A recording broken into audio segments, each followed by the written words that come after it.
Okay, we're going. But yeah, so there is no intros. That's kind of the whole gimmick. Essentially, this is episode 6 of Halcyon Bedlam. I'm joined by my friend Beastie.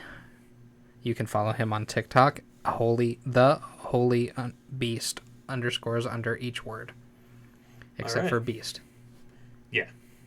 So, but I'm pretty sure I am the only person with the name Holy Beast on TikTok, so it shouldn't be that hard to find. If you find the first video, time. Wait, what? Really? Even when it was Beard of Blades. Oh wow, was it really that hard? Oh yeah, because you type in Beard, you get 40 people with the name Beard. I know. I follow a couple of those pages. Bearded Bard, that bearded guy. Mm-hmm. Just to name 2 of them. And anybody who's seen this probably by this point, after you've checked out my friend Nick, Holy Nick, or Rebel Light, his channel, you can you'll see one of the videos that actually has my face in it. So that cat's out of the bag, but it's okay. Completely forgot to turn the fan off. Sorry for the white noise. We'll get that fixed really quick. Yep. Yeah, that one. Right there. Perfect. Awesome. All right. The humming has ceased, and it's gonna get hot as balls in here.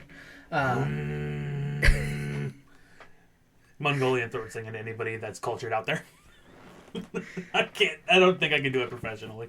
That sounds like a song I did hear on TikTok. It's that I'm not even gonna try to mock it because it's not gonna sound right. But it's basically just that somebody's throat singing, but it's like that more a cappella kind of thing for it because they're that's true. Beatboxing. Oh, all right. So it starts off with that same tone. Cool.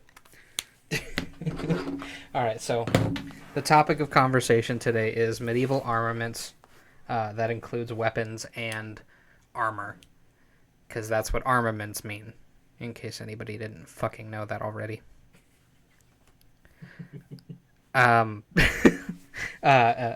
This has always been kind of a passive interest of mine and Beastie's as well. The kind of a unifying thing, how he and I became friends. Long story short, it was in high school systematics, and me and my friend... Weightlifting, to anybody that has never heard that term before. Fair enough, yeah. You have no idea how many people are unfamiliar with the term systematics. It's hilarious. Well, I don't all this time I've never actually bothered to even look up what Sistos is supposed to mean. We just called it that. It's like, it's the weight training class. Be like, that's... Systematics is... Okay, whatever. You're the teacher. So... That's the part where it got kind of funny. We basically just kind of saw this dude. He didn't have a beard yet.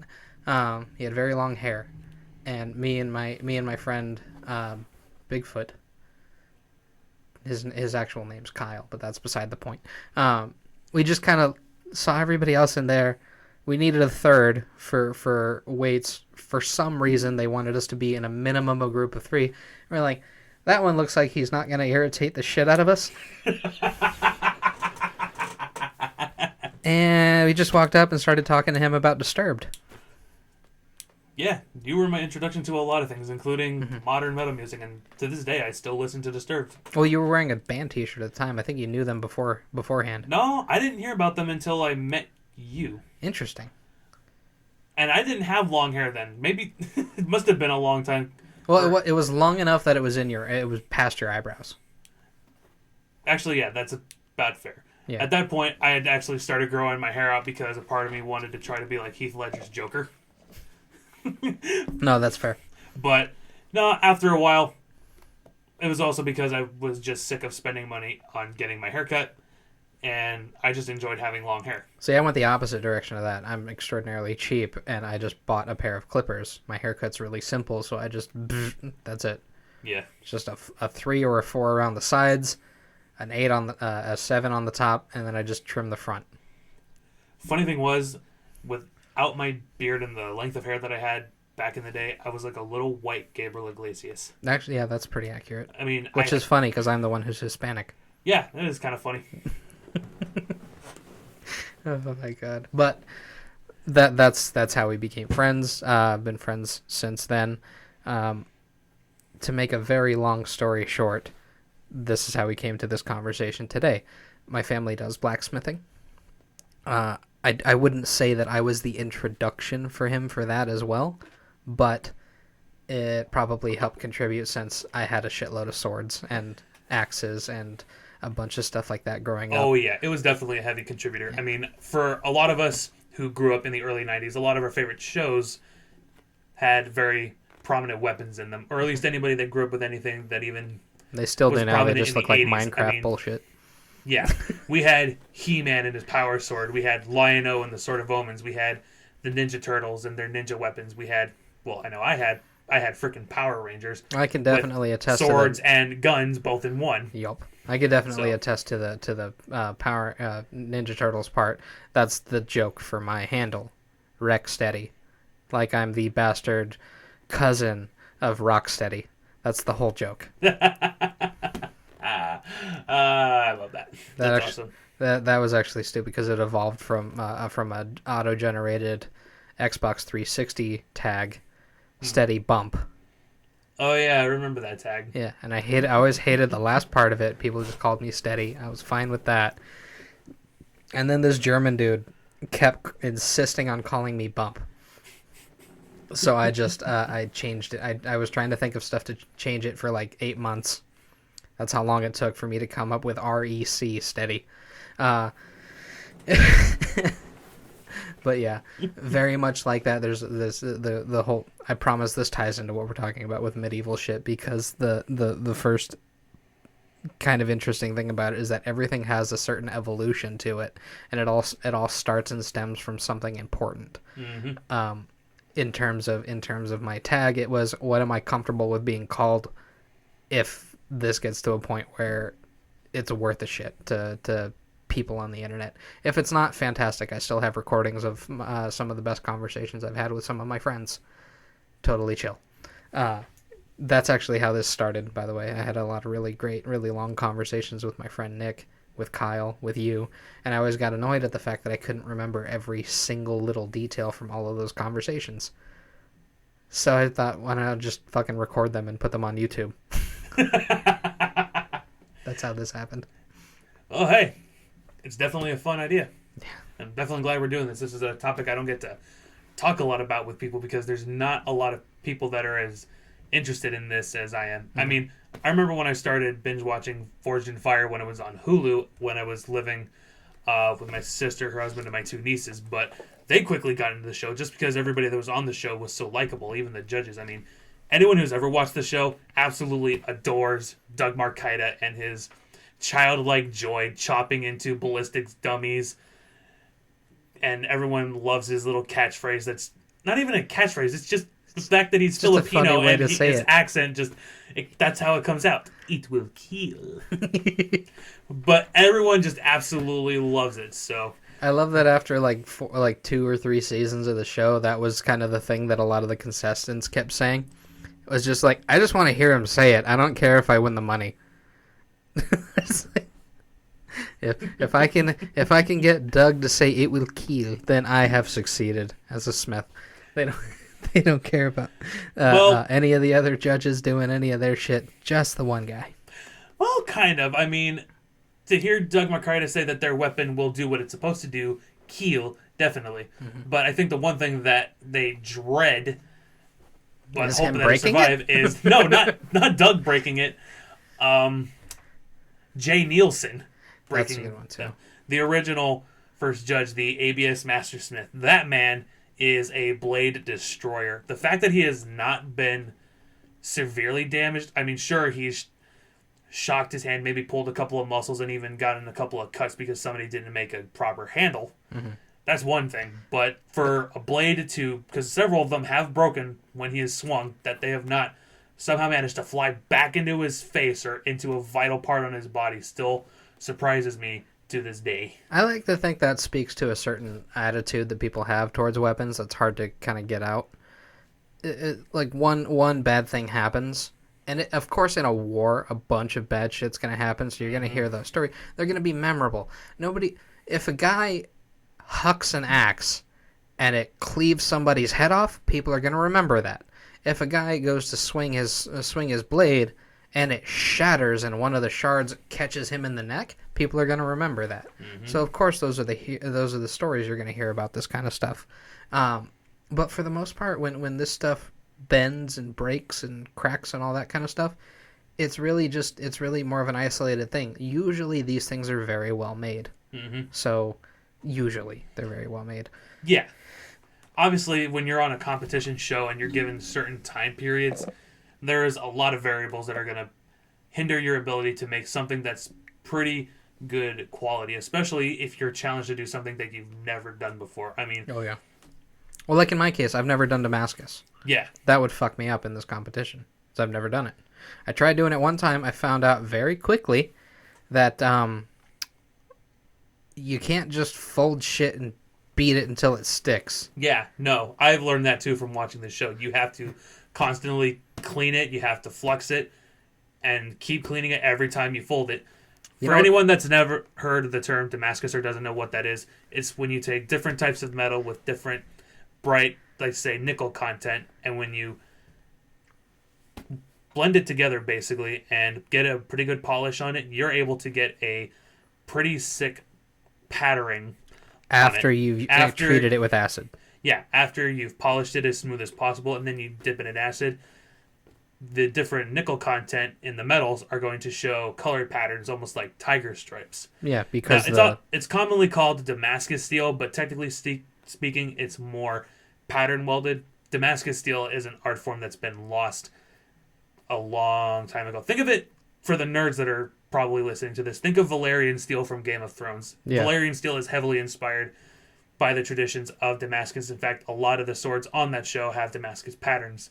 Anyone's ever seen Longclaw up close, the fuller has very colorful stripe patterns running down on the inside of it, but the rest of the blade is still bright and smoothly polished. Mm-hmm.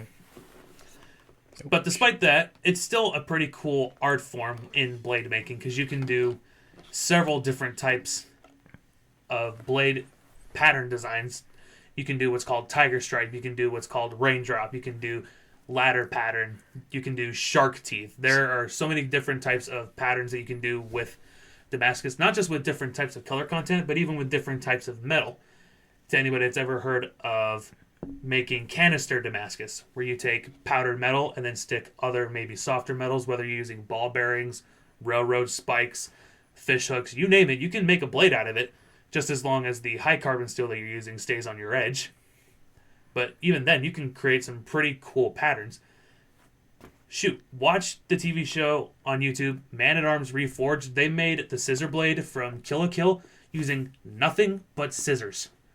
And the pattern that they got on there was pretty cool, especially when you can literally see the ring from the scissor and then where the rest of it trails off to. See, now this is the thing about it with me, is that I hate Damascus. Yeah. Now, there's a very good reason for this. It's because of an issue of metallurgy and uniformity.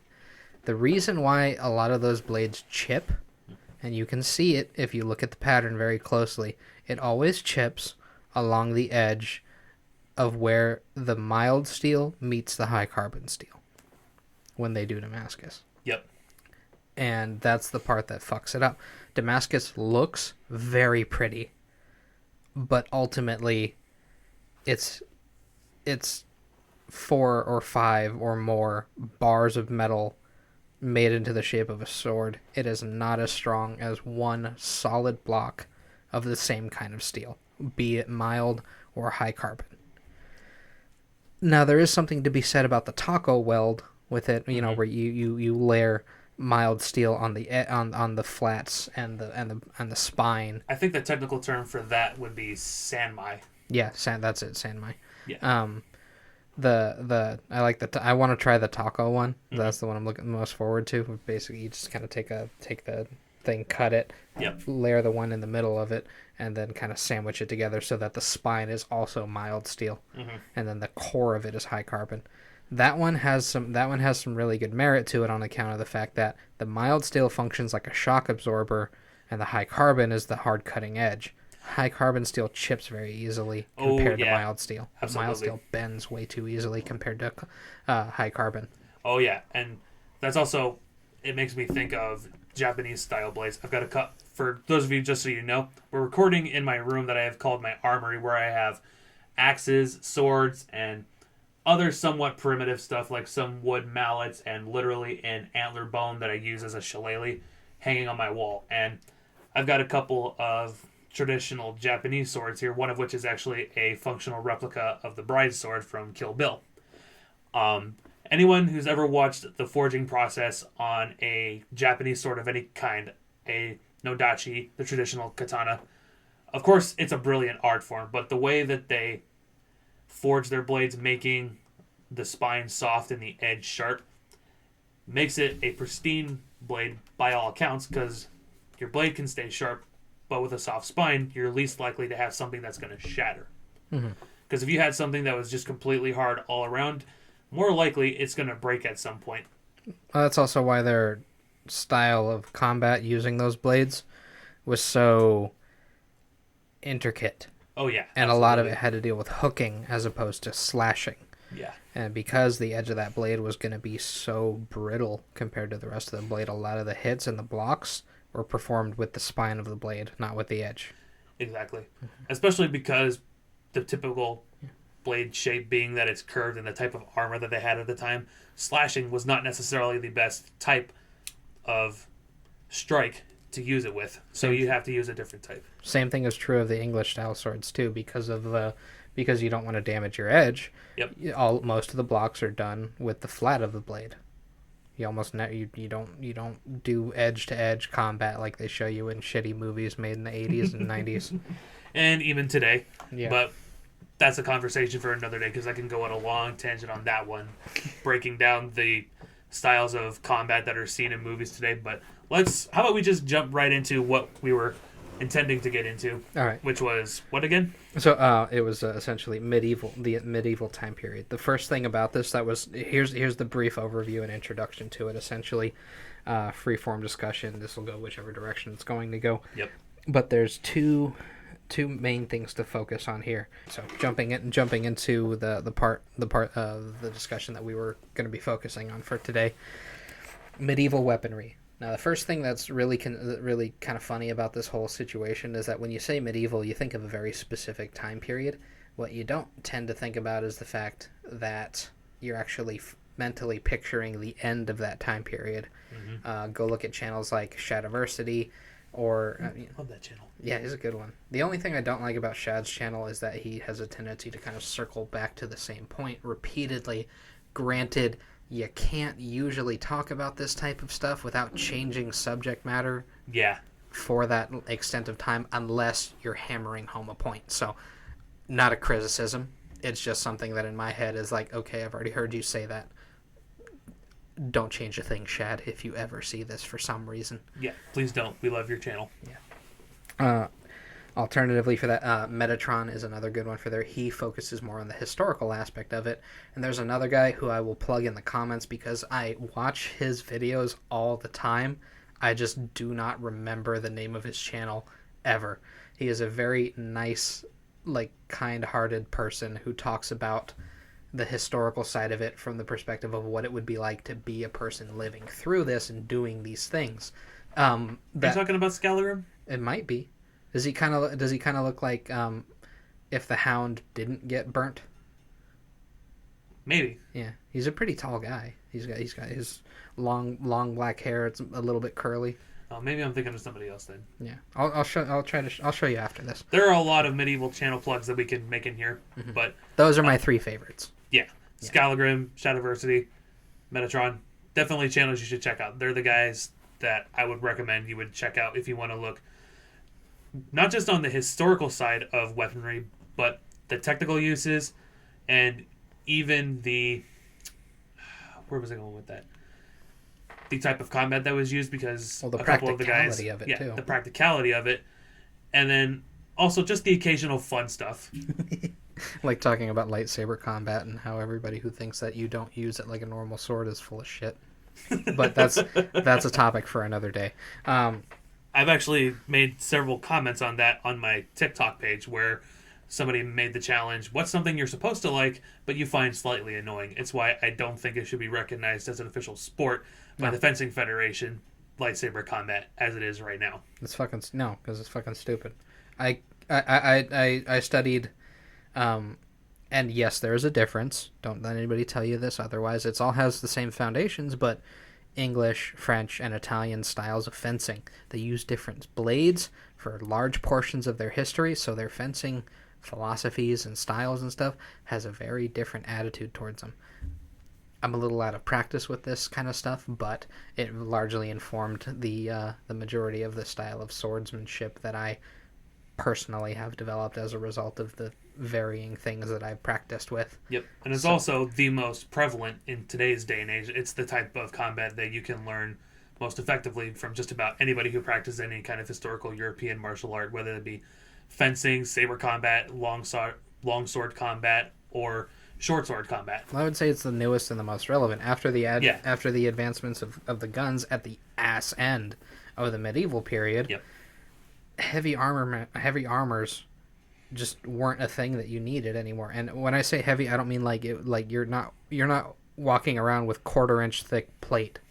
It's never been that thick. It's actually quite light by comparison. It's like wearing a backpack all over your body, a full backpack. Yeah. So. And any blacksmith will tell you that it doesn't matter how thin the metal is. If it's heat treated properly, then it's going to do pretty well. Yeah. It's not like you're wearing untempered sheet steel on your body. Then it would definitely break. Most of the time, yes. It's not tempered the same way. It's more of an air tempering. That's true. Yeah, because you can't really get a whole sheet of plate metal hot and quench it.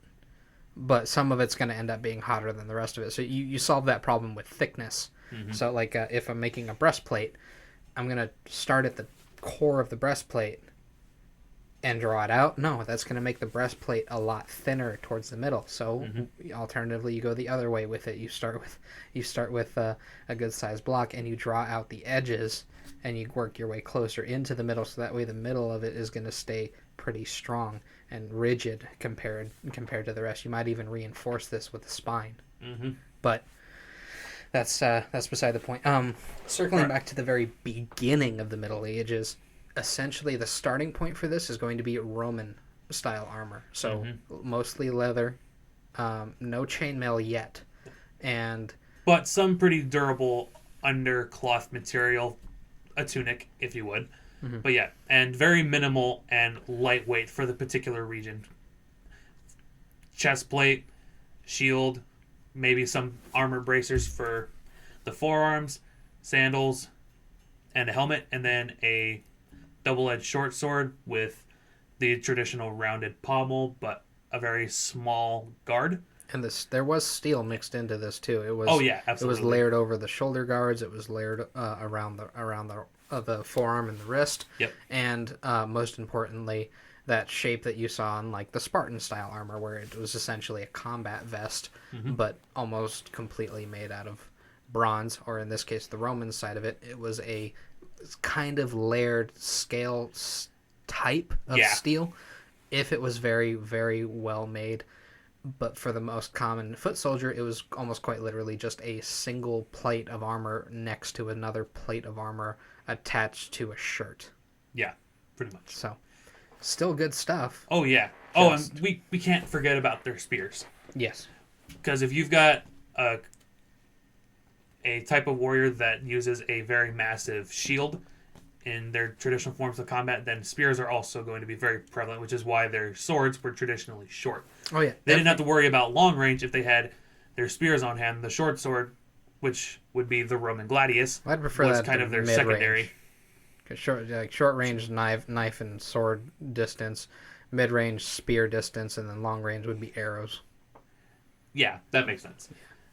Which all four of these things, if you're including the armament, to include the actual physical protection that the person was wearing, they all evolved in tandem with each other to kind of, I wrote this down, a specific question to question. Each one is an answer to it. First question, how do I protect myself? Question 2, how do I kill that guy? Mm-hmm.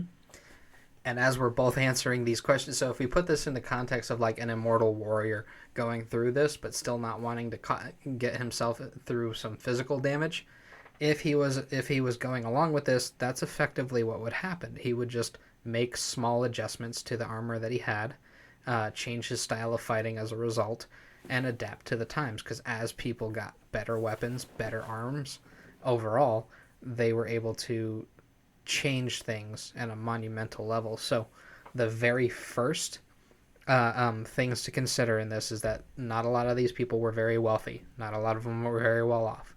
So the majority of them were not carrying swords, because swords take a lot of steel. You can, for example, how many, he's got this great sword, is what I would refer to it as. I'm pretty sure it has a more specific name, but it's like a cavalry size great swords, fucking as in great sword. A very tall sword. For anybody that's seen Braveheart, think of William Wallace's sword. I refuse to call it a claymore. There's historical significance to that, but basically every single European culture has had a style of a tall two-handed sword, particularly used in cavalry, because a sword that large, even as light as they could make them, would still be very unreasonable in hand-to-hand combat.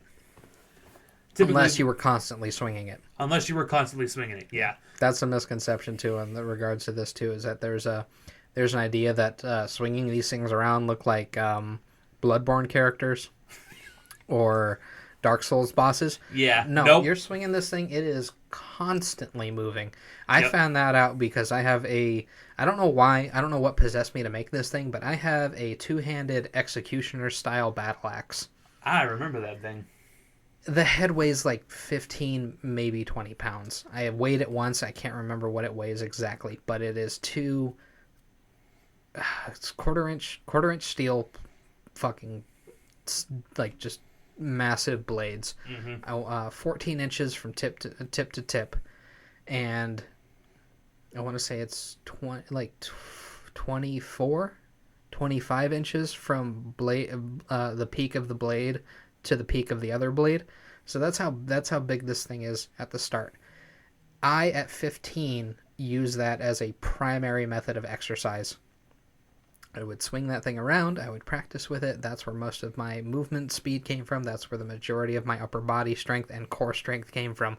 Swinging this ridiculously heavy, almost absurdly... It would not be very useful in combat outside of the fact that it's surprising how quickly somebody who trains with this thing could use it. That's it. Yeah.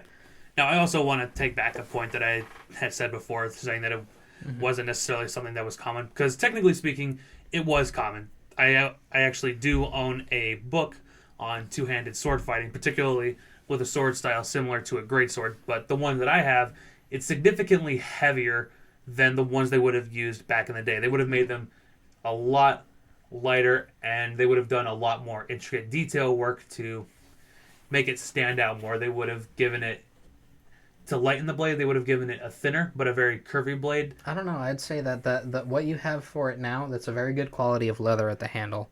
So it might not look as pretty as you think it should, but that's a good sword for a combat latent, up and coming noble. Yeah. So that's what I would expect to see in there. It's not perfect. Yeah. But it is serviceable, and it is better than the arming sword that you probably started out with. Yeah, that definitely makes sense. Mm-hmm.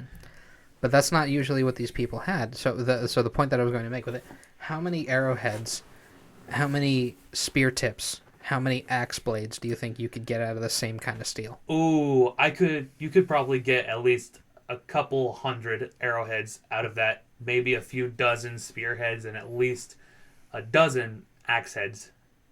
Not all in the same order, but if you were to take that sword and turn it into the specific things that we were talking about, then... Well, using the same weight of steel to make the same material. Exactly. If you wanted to make arrowheads out of this sword, you could get several hundred. If you wanted to make spearheads, you can get several dozen. And if you wanted axe heads, you could get at least a dozen of them. There's an absolute minimum of 6 if you were making them at the heaviest weight you could probably do.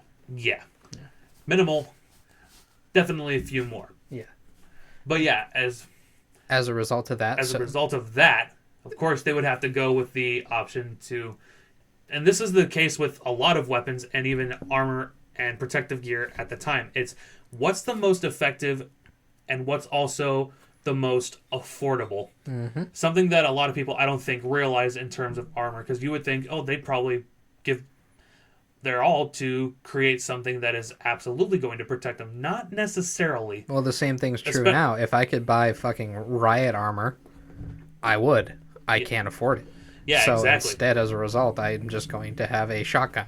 Yeah, and I'm going to bring in a little nerdy comment here, but anyone who's ever watched Star Wars ever wonder, why are the stormtroopers dressed the way they are if they are easily killed with a blaster shot?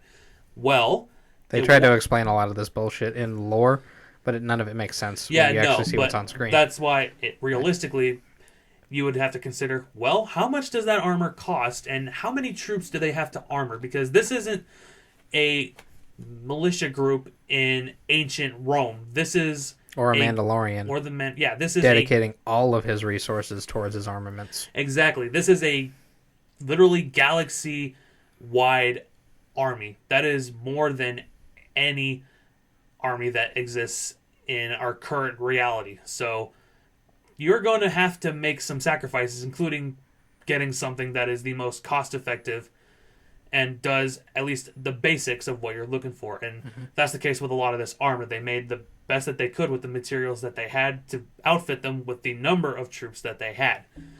And sometimes in order to get what you need, you either have to have better trained troops and less of them, or more troops that are not as well trained.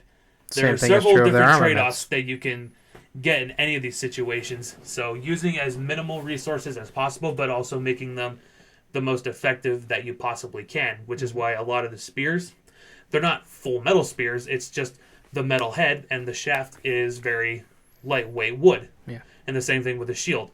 Very strong, light plywood with some metal parts, including that traditional dome part that's at the center of most shields. I can never remember what that part's called, but Boss. Thank you. Yeah, and the funny thing is that's actually made out of necessity as well, because while, of course, the Romans had a bit more tact to it, and we have the ability to dedicate the resources towards it. Most often than not, those shields are really cheap.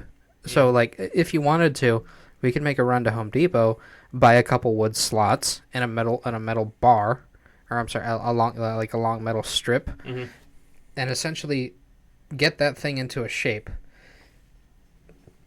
Go to Fry's, buy a very small mixing bowl, because otherwise this isn't going to work. There's two ways we can go about this for the shield. We could either try to make straps to hold it to our arm as best we can, or for a little bit more versatility, you essentially just take one of the leftover slots of wood, run it across the flat of the against the grain of the wood, so that it's holding all of the pieces together. Wrap it around the edge with that metal to hold it all into place. Now the problem that you have here is that you can't actually hold on to the shield in this way. So what do? You just pick a spot in the middle, cut a hole. Of course, this is before you're putting the handle on the actual thing. So cut that hole. Put and then you add the boss to it later, and then once that handle is actually attached to it, now you have a full functioning working shield that was easy for you to make, that was cheap as balls, and that was gonna do the minimum job that it was supposed to do, which is catch swords and axes and keep them from hitting you. Same thing is true of the Romans. The Romans Centurion Shields. Yep, and like all weaponry, the thing that they're trying to do is go for the most effective spot that they can.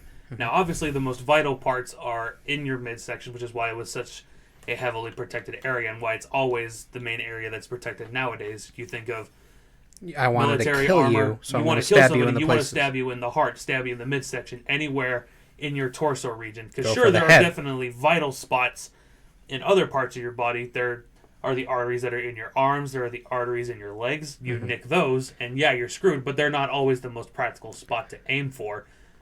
And the medieval period kind of gave them a bit of a head start with this one. This is assuming that we're assuming the start here at the medieval period, because they had these things inherited into them. People could make shields relatively easily. People could dedicate the steel to make a metal cap for the top of your head. Some of them had protection for the sides of your face and the cheeks. Some of them just protected the brim of your nose. But for the most part, it was just a bicycle helmet. Yep. And everything else was dedicated towards protecting the rest of your vital organs. Because now that protecting the head was working very well, it came to people kind of really, as a result of protecting the head, you can't really chop people in the skull anymore. No. So you're aiming for the rest of the vital parts. And this is going to be a reoccurring theme for the purposes of this conversation. As armor got more effective, so too did weapons change to be more effective against it. So, especially after the fall of the Roman Empire. Yes. When they were starting to face enemies that were doing tactics far beyond what they were capable of doing, particularly I think it was it the Mongols or the Huns? The fall of the Roman Empire essentially caused there was a lot of other reasons to it, but one of their biggest adversaries were these hordes. I can't remember who they were led by, but there's a bunch, man. There was Germanic tribes, there was the Nordic and Scandinavians. True. Literally a millennia of war and an arms race. Yep. And at the very beginning of it, it was quite literally starting from mostly. It's kind of hard to frame this in a way because for the focus of this conversation, when you think of the medieval period, you think of medieval Europe. Yep. But there's the rest of the fucking continent as well. Yeah. They were all all participating in it. I'm pretty sure the second you guys hear the word medieval, like the two of us, literally before we started this, thought of an English or a German guy clad in armor with a sword. In Google, what's one of the top results you get? You get medieval times, and it's very heavily inspired by medieval Europe, particularly in the Britannic regions. But there is so much more medieval culture within that time period, even outside of Europe itself. There's even medieval Asia, medieval Africa. It's just a period in history. Yeah, the medieval period that we know in Europe is also closely around the same time period of a lot of the culture that we know from Japan. So to expand the word just beyond all that, medieval times all over the place. All over the place. Yeah. But it's the period of a 1,000 years of war. 1,000 years of war and an arms race that just will not end, that spawns so many different types of armor, many different types of weapons, which the funny thing is, and this is something I wanted to say too, the names that we have given these swords over the years, that's not really what they called them back in the day. They just called them a sword, like the word for katana. It's literally just the Japanese word for sword. I think it directly translates to middle sword. Yeah. Obviously, there are some different distinctions depending on the type, but for the most part, we just called them I might be wrong on that. I don't remember my Japanese weapons phrasings very well. But yeah, I don't either. But for the most part, not a lot of uniformity to this. Yeah, no, it's just they were all different style depending on the use, which is exactly what we're going to get into here. Actually, right about now. Well, it's the same thing that you run into, starting from the very beginning. There, the very first sword that people think of as the Viking sword is really just a repurposed and modified version of the gladius. Smithing techniques were going to be a little bit better given the time frame. Yep. So essentially all you needed to do to make one of these Viking style swords was get a decent hunk of iron, turn it into steel by adding other metals to it, and particularly carbon, of course.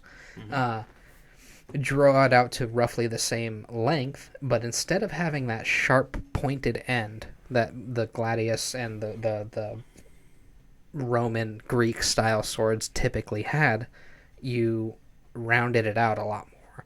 And then to reduce the weight of this thing, because it's not the same size, it's usually a little bit to significantly longer.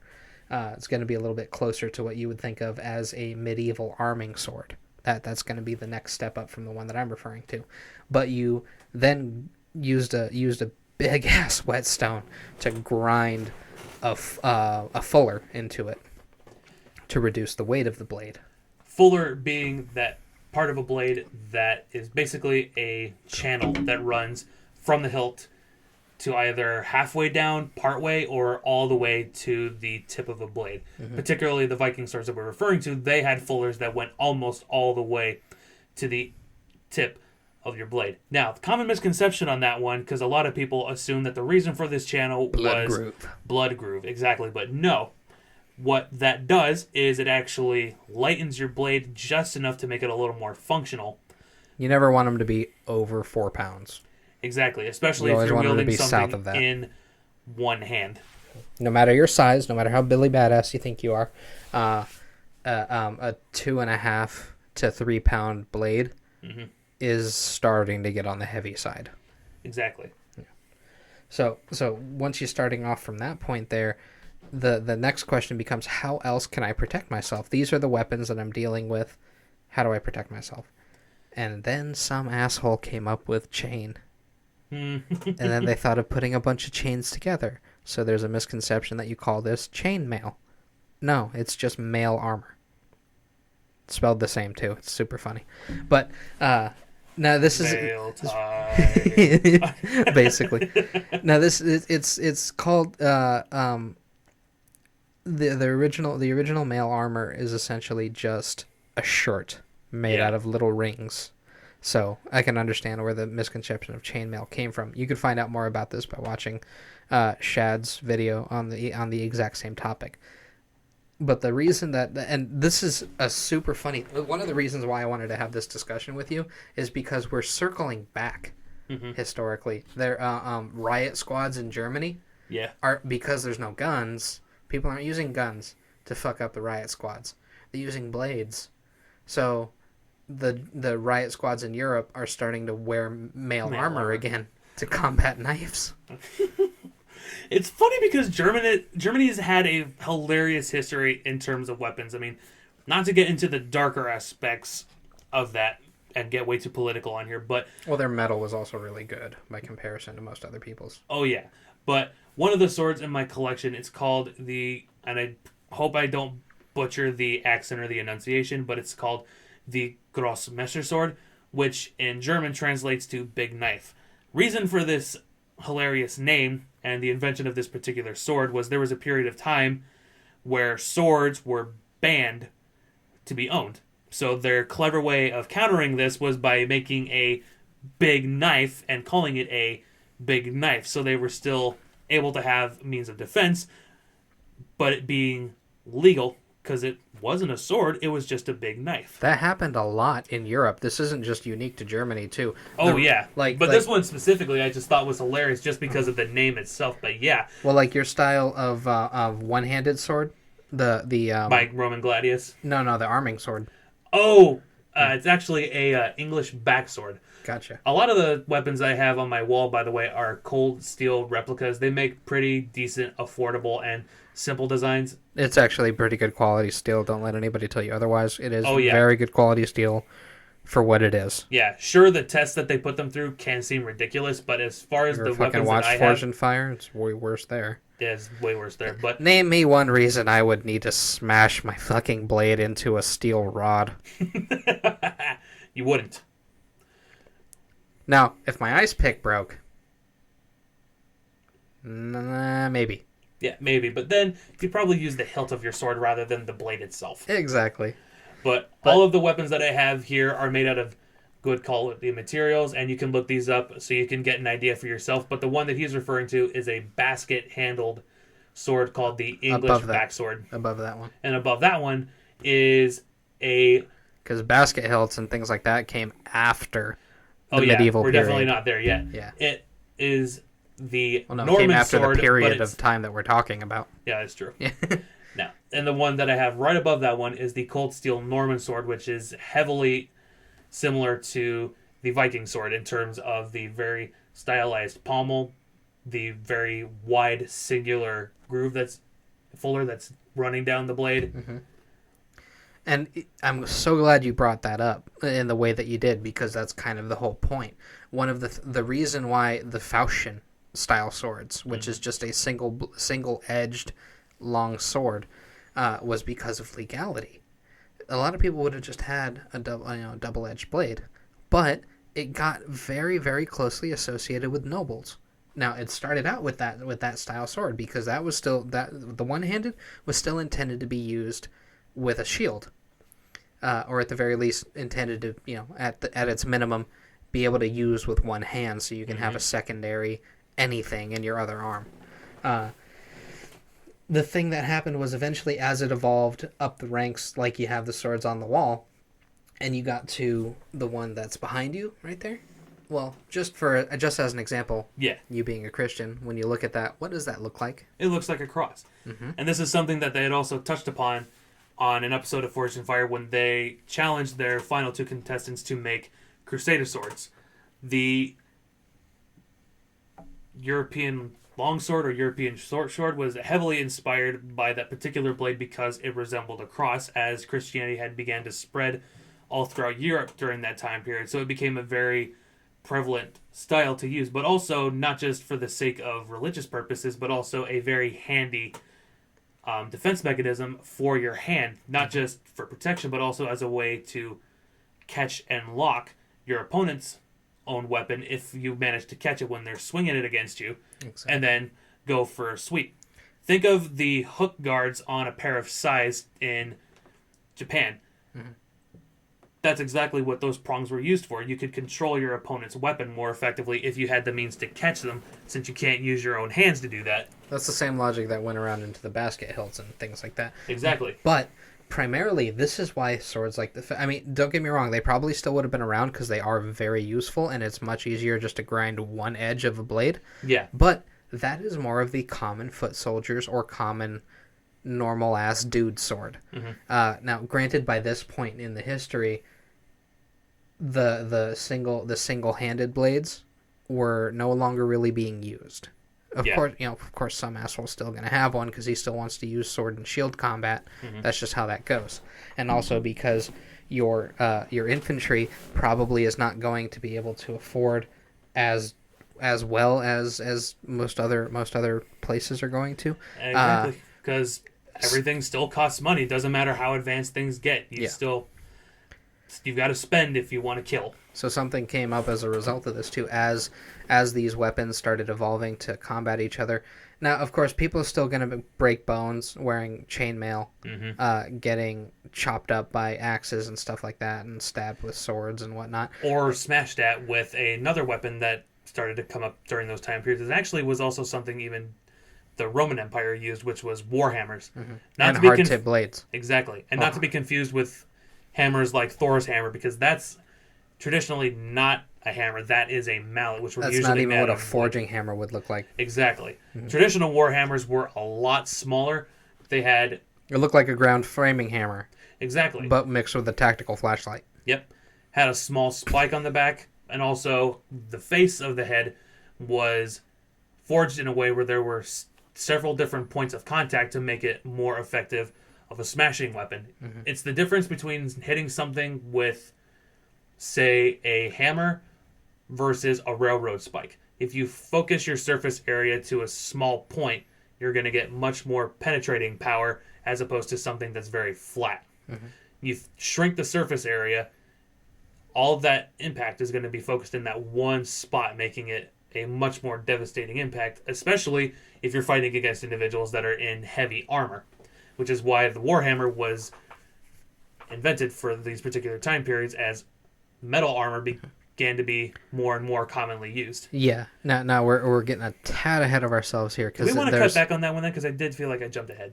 No, it's okay. We'll just circle back for this part. But essentially, so as these things are evolving, and we're getting to the introduction of the plate armor. So you've already covered part of the evolution of the point where it circles back, where the axes and hammers start becoming relevant again to the topic. Because for this time being, still really cheap, which is funny because it takes way more effort to make mail armor than it does to make plate armor, mm-hmm. which is one of the main advantages of having it. So during this time, the mail is getting longer.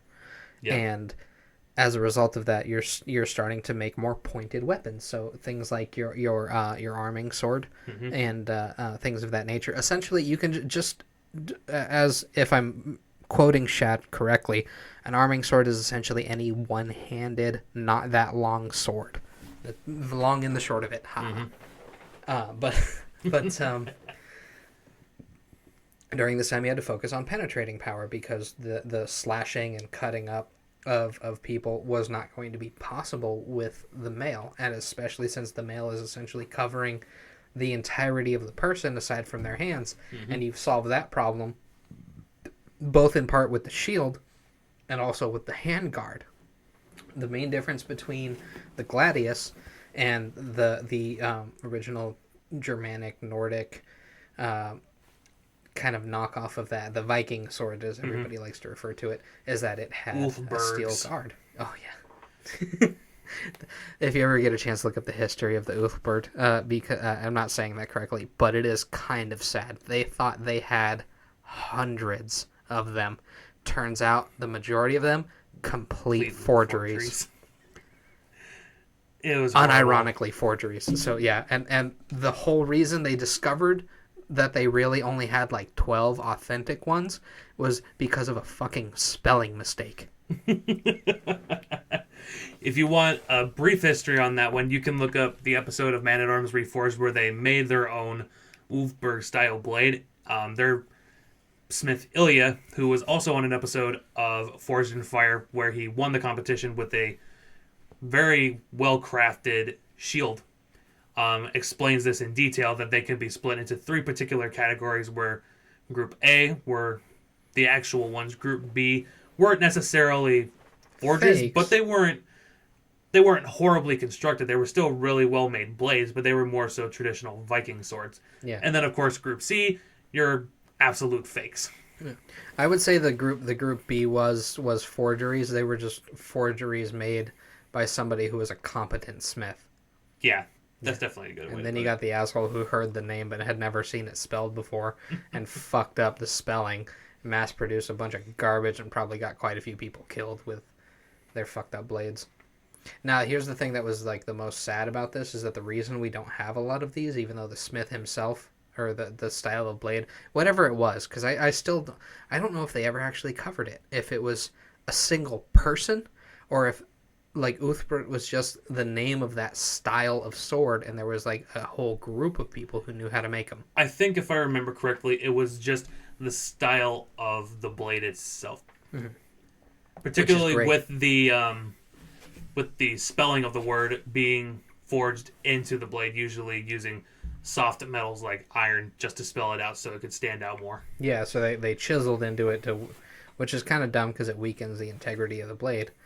But like we mentioned previously, with the introduction of using different hardnesses of steel to solve problems of things like chipping and vibrations and bending.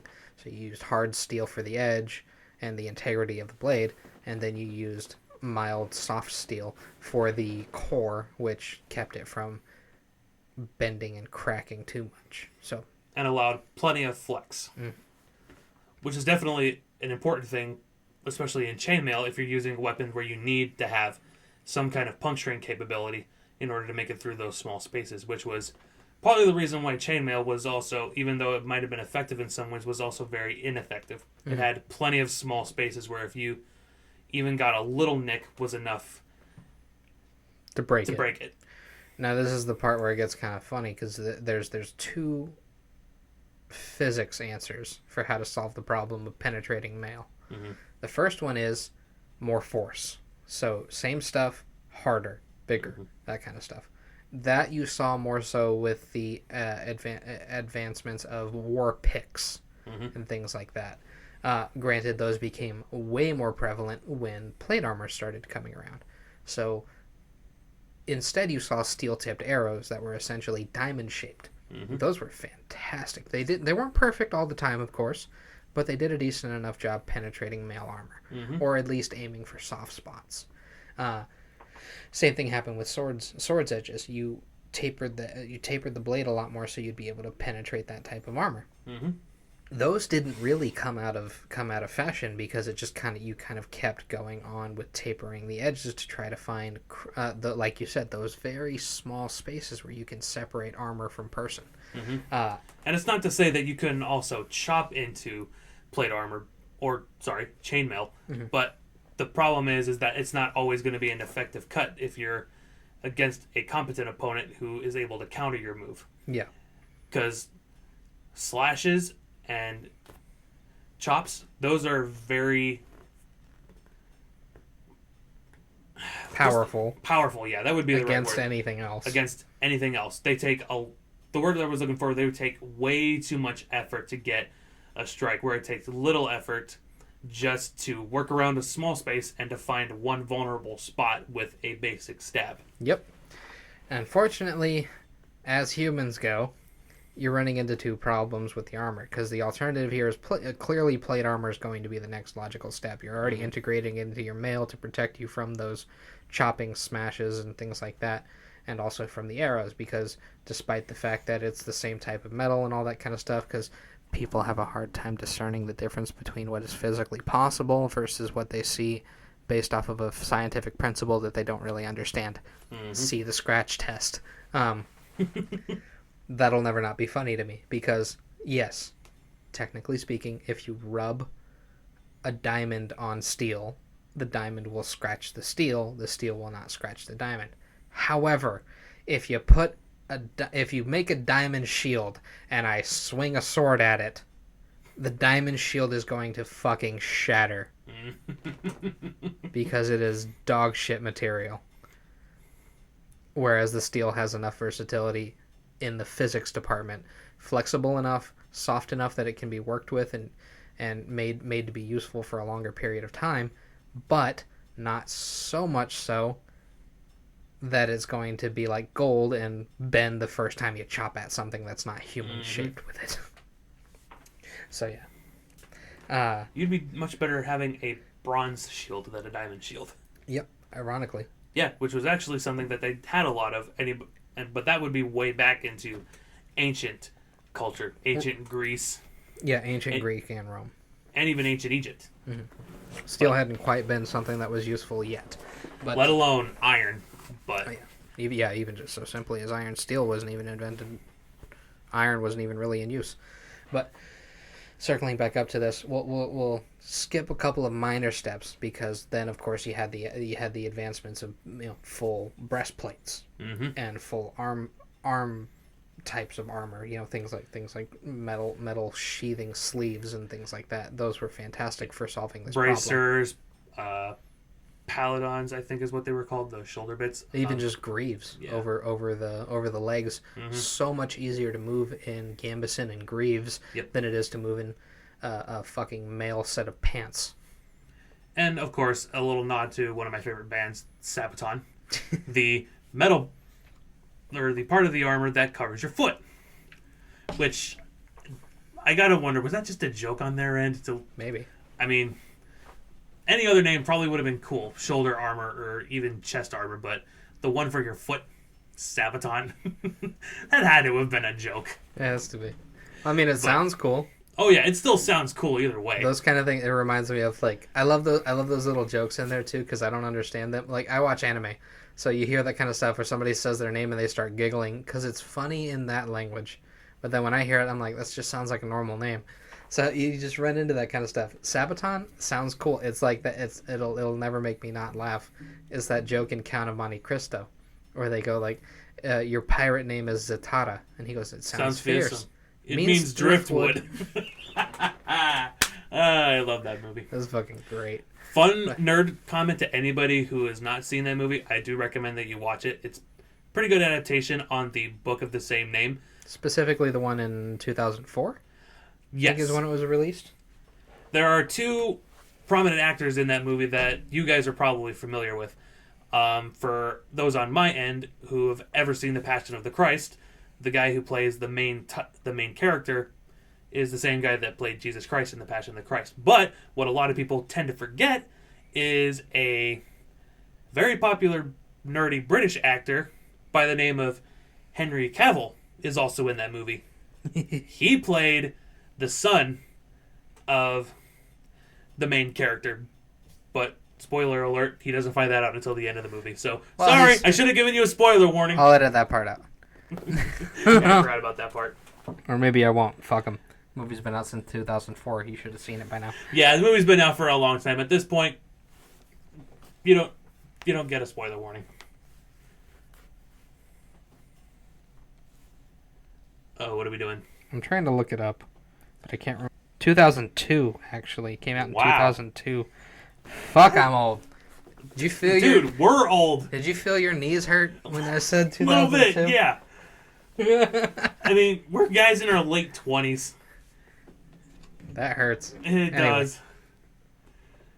Especially, again, when we reference the shows that we grew up on in the early 90s. Which were objectively better. Heck yeah, man. I'd rather watch Gargoyles than any other thing that's on right now. That was such a good show. It looks like ass now. I tried to rewatch it, and I was just like, oh, God. I still love the opening. I still love the art style. And then, of course, the man himself, David Keith's voice as Goliath. Shoosh. Also a fantastic name for anything, Goliath. Except for a freaking roller coaster at Six Flags that broke down on me the first time I rode on it. I'm just going to add that to the reasons why I don't go on roller coasters. Probably a good idea. But anyway. Yeah, to put it mildly. So circling back to this, we could just kind of skip forward because this is all that's going to be occurring for this evolution. You get into plate, and then eventually you're just a lobster of a human covered in metal plate that moves, that's anchored to your body in different ways.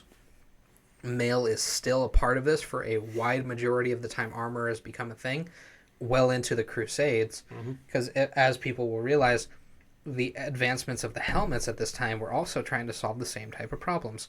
Instead of just protecting the cranium, they eventually developed the idea of protecting the entirety of the face all at once. The Crusades kind of revealed something, though, and you ironically see this in movies a lot. It's kind of fucking hard to see out of helmets. Oh, yeah. So, yeah, helmets come off a lot. Yep. Yeah.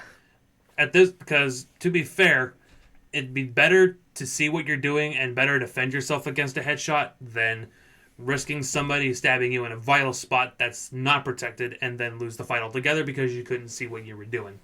Also, one of my favorite insults that I apparently will never get to use, who be you, Buckethead?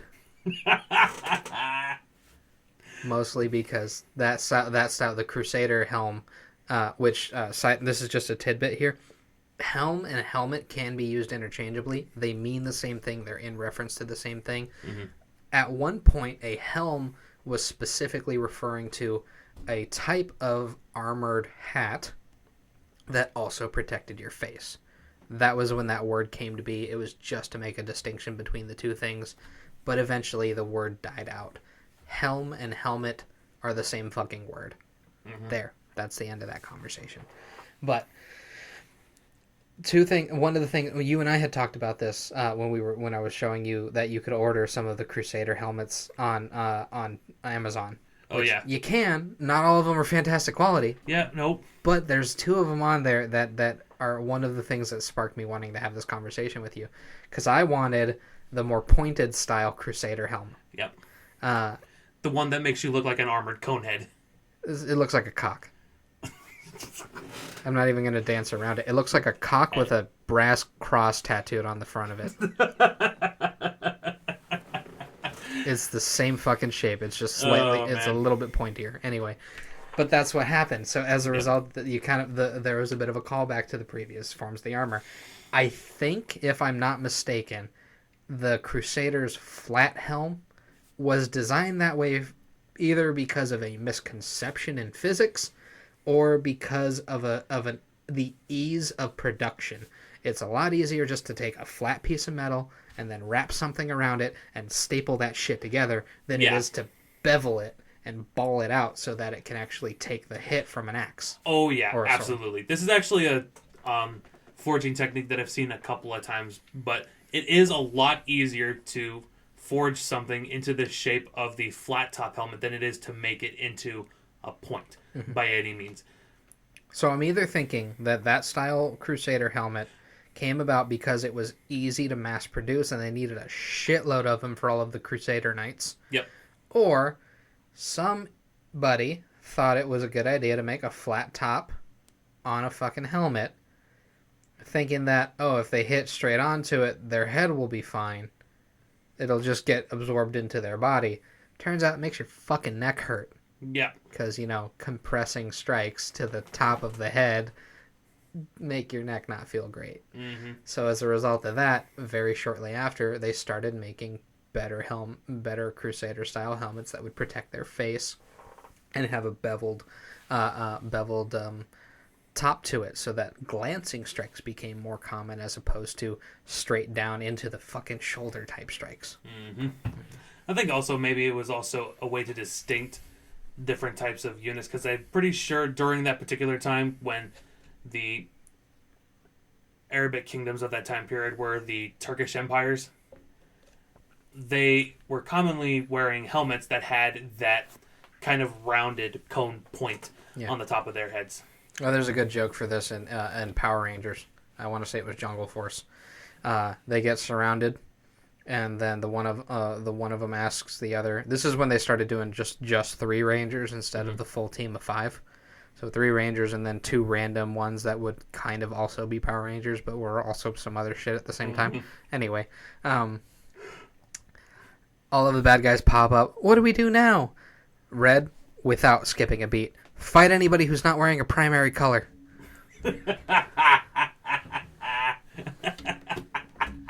That is the entire purpose of battle colors. Yep. So if like I have colors of my family that are on my flag. Yep. I have all of my men carry that same color. Yep. Same thing is true on your end. So that way, hopefully, when our 2 armies crash into each other, they don't accidentally get turned around and start chopping into their friends. Exactly. Yeah. I'm pretty sure that's a trope that anyone who's ever seen any medieval history movie is just absolutely sick of, because I cannot stand watching those wide shots and going, wait, who's who out there in the fight? Who am I supposed to be rooting for? I can't tell who's winning. I can't tell who's Everybody's shiny. Everybody looks the same. Because there's no winning with that. You're either going to run into that position where it looks like that because they all have the exact same armor, and it doesn't matter. It doesn't matter that the good guys in the last shot have this polished, shining, sunny white and star-colored fucking armor, and the bad guys are wearing dirty black hand-forged armor. Yeah. Which is funny because all of their armor is hand-forged. Yep. But hey. How ironic is it that bright colors are one of the few things that the game For Honor got right? That is weird. Yeah. One of the few things. Historical accuracy? Absolutely not. Well, you did. Well, to an extent, but for the most part, there's a lot of creative liberties that were taken in that game. Yeah. I mean, there's references to movies made in the 90s in that game. I don't know what I never noticed it, but there's a reference to the Black Knight in Monty Python. In one of the executions, because his arm gets cut off and he does the whole motion of like, it's fine, and then he turns around and dies because it's not fine. Your arm's off. You will bleed to death. You can't call the draw. It's fucking funny. Now, since we are getting into the more modern point of medieval history, I think aside from axes, hammers, and swords, I think it would also be prudent if we mentioned the advancements in what would be the right word? In more advanced weaponry, such as the Ballista. A very massive crossbow to anybody that's never heard of that word. It's basically a gigantic crossbow. Well, those existed during the Roman era too, didn't they? They had something similar. True, but they also became Scorpion, right? Yeah, but they also became much more prevalent during this time period for the sake of heavy cavalry, and also because you're fighting against enemies that have such thick, powerful armor, and then also including a shut up. That's a different joke for somebody else. I'm sorry.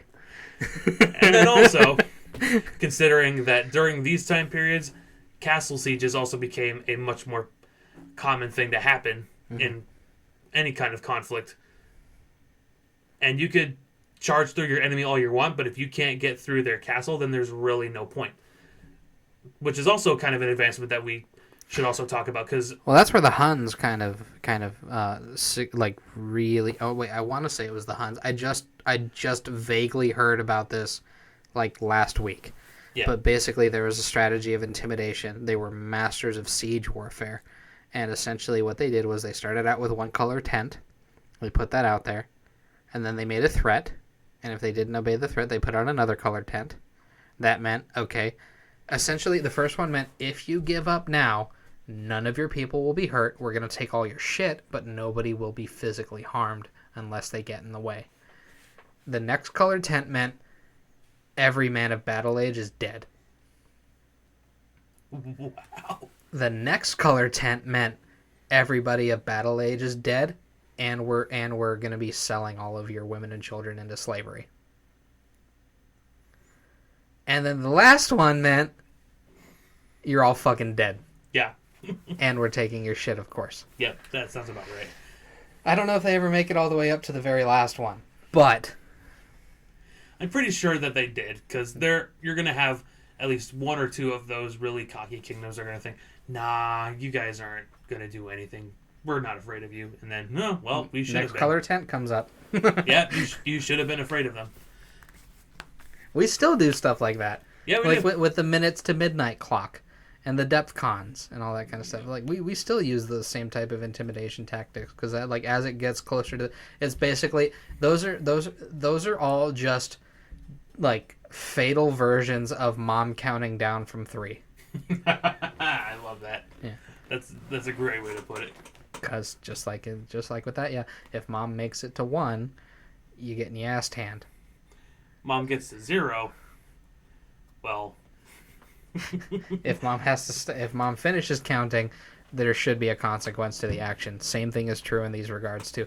They now granted, argue about who's right and wrong another time. That's how it's going to be looked at. The people on one end think that they're the good guy. The guys on the other end think that they're the good guy. Get that shit out of the gate right now. But I'm sieging your castle. Give me all of your shit, or I'll hurt you. Whether or not the morality of my request is up to par here, not the point of the conversation. No, the point is I want what I want, and if you don't give it to me, then this is what I'm going to do to get it. Yes. So now you have to answer in kind. Are you going to bend and let me get it on the promise that I won't hurt anybody, or are you going to fight back and risk further retaliation later on? And vice versa. Can I even back up my initial threat? Are your defenses even capable of being penetrated with the men and materials that I have available now? And in part, that was both true and not the case. Yeah. Also, have you even had the ability to call for help yet? Because if you called for help, I'm not doing siege combat anymore. I'm fighting a fortified castle and their friends. Yep. Who are gonna be here in like maybe a week at the best. Yeah. So in that regard, can you call for help? Probably not. That's what the birds were for. At least not as effectively as you would have liked. Because by then, unfortunately, it probably would have been too late. Well, it depends on how far away the other your friends are. Yeah. That's like you heard the whole thing about the crows in the Tower of London. Oh yeah. Yeah, literally there just to call for help from neighboring countries. It's the whole reason people even had those birds. Hilariously ironic when you consider what a group of them are called. A murder? Exactly. Yeah, that evolved separately because they're carnivorous. Yeah. And when they saw a group of people, they found like, oh, dinner's on its way. Food. Yep. Glorious food. I had this. This is completely off topic. Maybe I'll add some of the stuff that we talked about, edit it out into a different one. Yeah. My friend does them sometimes. His is called Off the Cuff, and I've kind of adopted the same strategy for those. But I had an argument with a vegan about this kind of stuff. Oh, good God. Because the idea was that like on their perspective, they value life all in the same category. I do not. And that's our fundamental disagreement there. We can't have a conversation beyond that point because I do not agree with their terms and they do not agree with mine. So we can't even find a starting point on the basis of the fact that I don't view these things the same way that they do, and they can't make me view them that way. I can explain my position, but they don't view these things the same way I do. So the way this conversation went was essentially, well, their first mistake was ascribing my beliefs to me before actually asking what they were. So this is how this went. Was I'm a realist. So if you come at me with, well, you would never eat a human being, I mean, like, you underestimate what I would be willing to do to survive. Would I eat a human being living the life that I live now? No. No reason for that. But there's a couple other animals that I wouldn't eat currently that I would start eating in this scenario before human ever even made it on the menu. And even then, I'd still reconsider that because there are some actual consequences to eating some of your own species. Mm-hmm. It fucks with people. It fucks with dogs. It fucks with monkeys. Most animals don't usually have a good reaction to having to eat their own. Outside of insects. They don't seem to give a fuck. Kind of a regular occurrence during mating season for a lot of them. The Black Widow. Fucking praying mantis. Oh, yeah. Several species of ants. Because the males usually die right after, so they just eat them. It's not like they bury them. What else are they going to do with the body? Rick from Rick and Morty said it very well. In this reality, it's considered moral to eat deceased relatives. Wow, this conversation took a really dark turn. I know. And we're literally talking about warfare here, for crying out loud. Well, yeah, I mean, that's actually a pretty good idea of it, too, because there's certain things about warfare that evolved during this time as well. Like the Knight's Code of Chivalry. A lot of people don't realize that has very little to do with romance. Yes. It's like, there's like 6 rules. It's like the Samurai Code of Bushido. Yeah. It's not just how you treat women. It's also how you interact in society, and then also how you conduct yourself in war times, and then also just your combat skills in general. Mm-hmm. Your type of armor, your type of weapon use, and then even horseback or even archery. There were several things that were involved in the Code of Chivalry. Now, the best armor you could ever have during this time is having a rich dad. Mm-hmm. Because yep. If you were from a barbarian culture and you're going to war with my culture, and you just happen to know that the guy who's wearing the most amount of armor probably has the most amount of money, you're not going to kill me. You're going to beat me unconscious and send a letter to my daddy saying that you want my weight in gold, which is going to be fantastic for you guys because I'm fucking fat. My dad's going to be pissed because last time he saw me, I weighed $150. Now I'm getting close to double. Anyway, because on the road the peasants are eating the grain and I'm eating the venison. Anyway, fucking that was dear for anybody that's never heard that word before. If you don't fucking know that, you get the hell off my page. Why are you even here? I don't have any room to talk. That's what my TikTok says on the top. It's like, why are you here? There's better places to be. That's right. And yet, somehow you have so many people following your page. Because of a fucking mask. Really? Yeah, I got bored one weekend. Had never really put any thought into making a TikTok before. Didn't even know that I could make them a minute long. I thought you like had to upload that on your computer. Oh. That was the thought process going into it, was that people were pre-recording their TikToks, uploading them to their computer, editing them, and posting them. I did not know all I had to do was go to the bottom and slide over to the left a little bit, and there was the minute mark right there. So I did like 5 videos on making this stupid-ass mask. 2 of them blew up for some fucking reason, and that's how I got 11.4K. That is just terrifying when you consider the belief that certain... Aliens? Talking about aliens?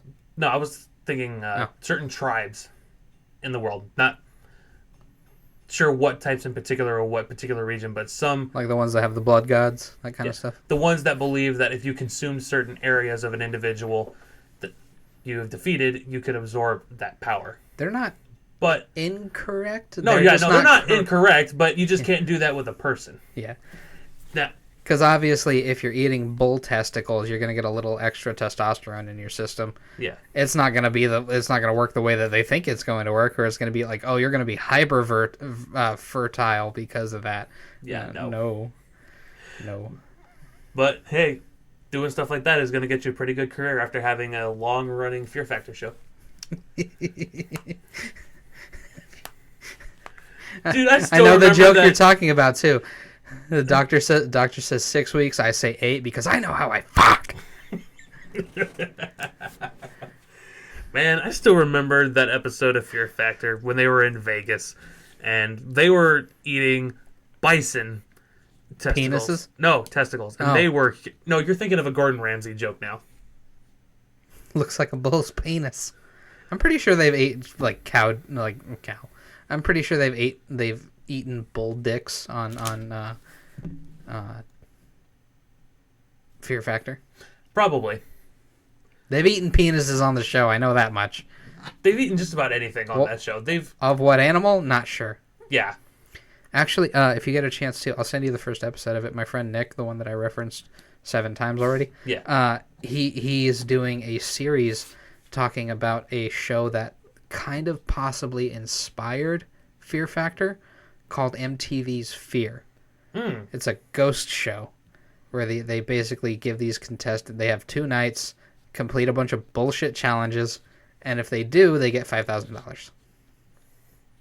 This is in the early 2000s, if I'm Sounds about right. Right. If it was something on MTV, I'm pretty sure that was the right time period. Yeah. It's pretty fucking funny. Compared to the other stupid stuff that was on MTV. Well, making fun of it's funny because like this is one of the things that me and this guy wanted to do anyways was kind of have like watch parties before the adpocalypse on YouTube. The idea was that we were going to do live streams, watching a shitty movie, and just kind of mystery science theater the whole thing. Yep. Yeah, would have been a lot of fun. Sounds like a lot of fun. Yeah. But we were also going to talk about movies that I hate, and just kind of like rip and basically do the same thing that like Mueller and them do. Yeah. Yeah.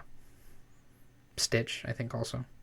Sounds about right. I think PSA Stitch does some of that. He does more political shit now, but... All right. Yeah. Anyway, why don't we get back to what we were originally supposed to be discussing, or did we hit all the points that we really wanted to make, or is there... Because me personally, I think there's definitely more that we can touch on. Oh, we could definitely talk about more. It just depends on how much longer you want to start talking and want to talk about it, because... Well, I've definitely got a little more to talk about, because all right, go for it. In all of our talks, we've definitely left out... Because we've talked a lot about different types of blades and different types of units, but I think for the most part, we've kind of left out a very important troop, which was probably the most effective in that time period, which was the heavy cavalry. Mm-hmm. Basically, guys on horseback. They were the unit of the time. If you had the first absolute unit. Exactly. If you had a horde of troops on horseback, you were just about guaranteed victory. Or elephants, if you're Alexander, but that's before true. This but time. We're still sticking in medieval Europe. They didn't exactly have elephants then. The poor things would either overheat or freeze to death. Yeah. Which is why that's one of my least favorite things about the Arizona Renaissance Festival. They have the elephant ride. That just seems kind of cruel and unusual. Or maybe I'm just overthinking it because it was one of my favorite animals growing up. Wait, Arizona's not that far off from Africa. Temperature and humidity-wise. No, I know. I just wanted to hear you say that. So stop with the freaking hate against the Renaissance Festival, people. The elephant is fine. Leave it alone. A lot of them are just chill. I know, right? They are so chill. And that does seem like fun to ride an elephant. I've always wanted to. It also depends on the thing. Like, could you imagine... this is a whole series that I wanted to do. Actually, it's one of the conversations I want to have about this is just like hypothetically talking about a show that's Star Trek. Mm-hmm. But the other aliens are as impressed by humans as we are by them. More on that later. Yeah. So, but one particular troop that I wanted to bring up were the Polish Hussars, or more commonly known as the Winged Hussars. so commonly known for wearing a special type of saddle that had a set of wings on the back that were made out of exotic bird feathers like fancy ostriches. Bitches. Damn. Fancy is an understatement for these guys. They wore exotic animal pelts like leopard or tiger skins, heavily intricately made armor. Yeah, these guys were the elites of the elites. These guys were the expensive troops. But if you had them, like I said, you were guaranteed victory. They were great on horseback. The lances that they would use, their tactics where they would charge, one charge, lose a lance, and then go back, get another one, and then do it all over again. But then horseback riding with their signature curved blades. Because we've definitely mentioned that having a sword on horseback isn't necessarily the best unless you have the right type of sword. And a curved sword is one of the best swords that you can have on horseback. If against unarmored opponents. Yeah, unarmored opponents or anybody that doesn't have something long range like a pike or a spear that's going to just as easily stab you at a distance where you are unfortunately out of reach. But it would be like trying to cut somebody's head off while you are riding on a car. You have so much more momentum where you don't even have to swing so hard. You could just hold your arm out and have the exact same effect. But see the scratch test bullshit again. Yeah. But horseback riding, of course, there is also an unfortunate side effect because, again, if you had opponents that had pikes or spears, then you were in trouble. And that's when... Or halberds, for that matter. Fuck. Oh, yeah, halberds. Basically, the fusion of a spear and an axe on a shaft that was twice as tall as a normal human being would be in combat to counteract fuck you, fuck your horse, fuck your armor. Yep. Pretty much. Sure, a lot of them might have broken, but if you take out enough people on horseback, then it's not going to matter. Fuck your horse's armor as well. Yeah. Because they started doing that too, because, shocker, horses are fucking expensive. And metal is very pliable at high speed. Ride an ostrich into battle. That sounds like something on World of Warcraft. Honestly, I feel like it has some untapped... Wait a minute, that's a joke on the Big Bang Theory. Yeah. Sheldon's freaking World of Warcraft account gets hacked and they took my battle ostrich. Oh no, not Glenn. Hey, they have untapped potential as a warbird. I mean, you already got the hawks and the falcons. They do fantastic intercepting pigeons and other hawks and falcons. But actually, that's a funny one. Did you know this? I think this is a World War I or World War II thing. But there's somebody's fucking army has a falcon that has like military honors because of how many enemy pigeons the thing fucked up. Sounds about right. I want to say this is World War I specifically. Might have been. It's got to be pigeons. One or two because they had carrier pigeons in both of them. In fact, in World War I, there was a battalion of American troops who only survived because of one carrier pigeon that managed to make it with a message in time to let them know, this is where we are, these are our coordinates, please don't bomb this, and if you can, send help.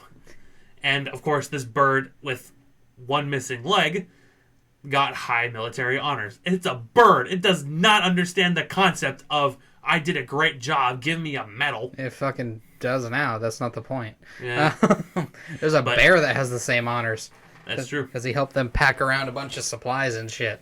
And he just didn't give... I love the story of this bear. He just didn't give a shit. Yeah, sounds about right. And I can't remember. I want to say it was like Japanese and British.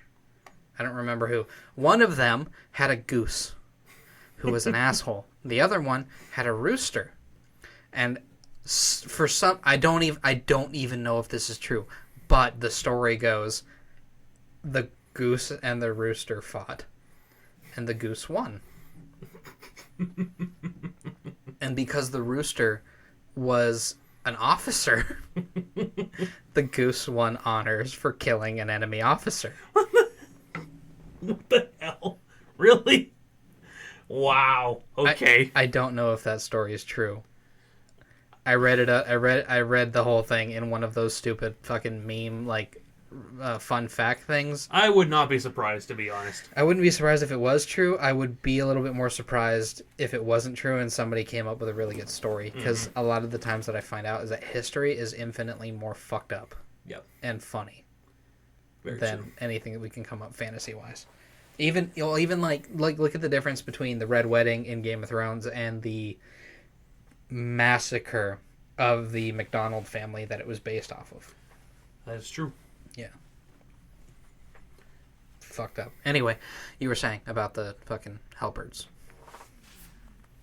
Oh, so the advancements in pole arm combat definitely became more so prevalent, especially, again, heavy armored troops on horseback were a very hard thing to deal with if you didn't have the right tools. So halberds, pole axes. I actually have a pole axe by Cold Steel, which has a pretty prominent axe blade on one side and a hammerhead on the other. Just as effective a tool, especially against somebody in plate armor, which was still in use in this particular time period. Also, war picks and hammers and things like that started coming to be more in prevalence. So he kind of made a big circle back to lower weight weapons or lower material based weapons, because wood, super easy to find. You can make a couple different axe heads and a couple different hammer heads with the same amount of material that you would need to make a full long sword or things like that. So noblemen, heavy armored knights, just heavy armored infantry troops, even mercenaries, and during that time period, cavalry troops. Yeah, fantastically protected from the rest of the edge weapons and stuff like that. And as the blades tapered thinner, actually the tapering of the blades at the tail end of the medieval period got so prominent that it was essentially just a circular rod with a sharp end. That wasn't in use for very long, but it was used long enough.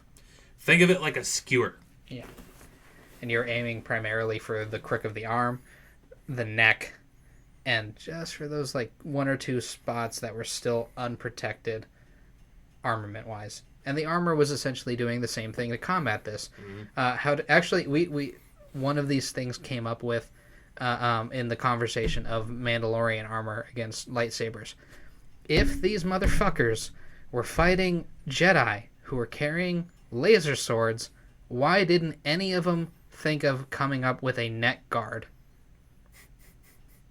Which is just a fin of material that comes off the shoulder to protect the head from sweeping strikes to the neck. Which was definitely a very common type of armament in Italy amongst the musketeer-style troops, where they had that particular metal part that extended from the chest plate up the neck to prevent from those kinds of strikes.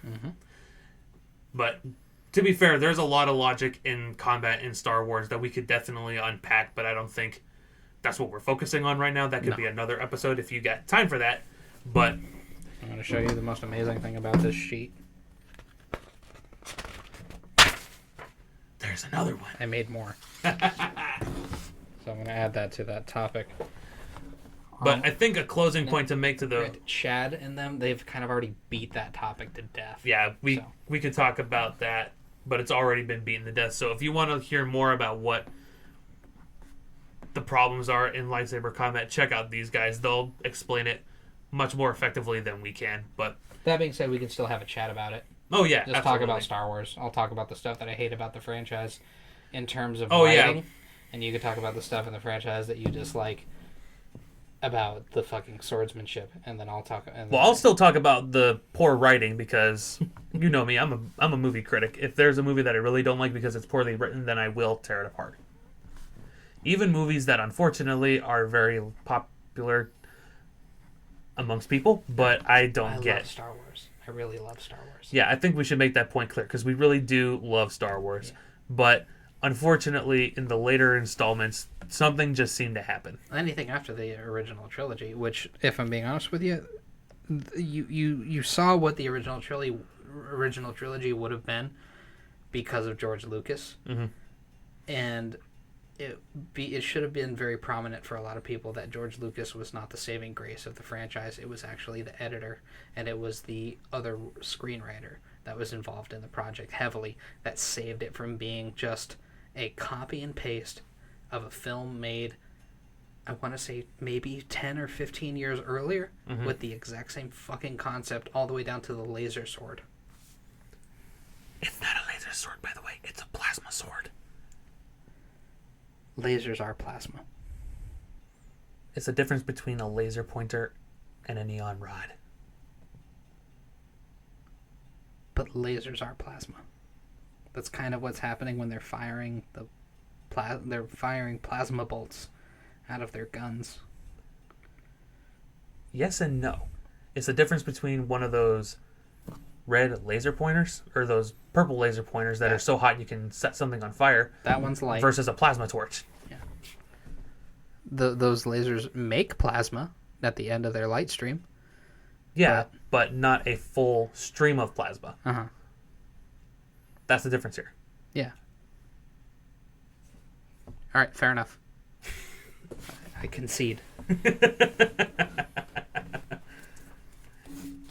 More on that later. There's so much more we can unpack on that. That's true. So now, to round this off, you're actually getting to what ended this entire arms race, which is the advancements of guns.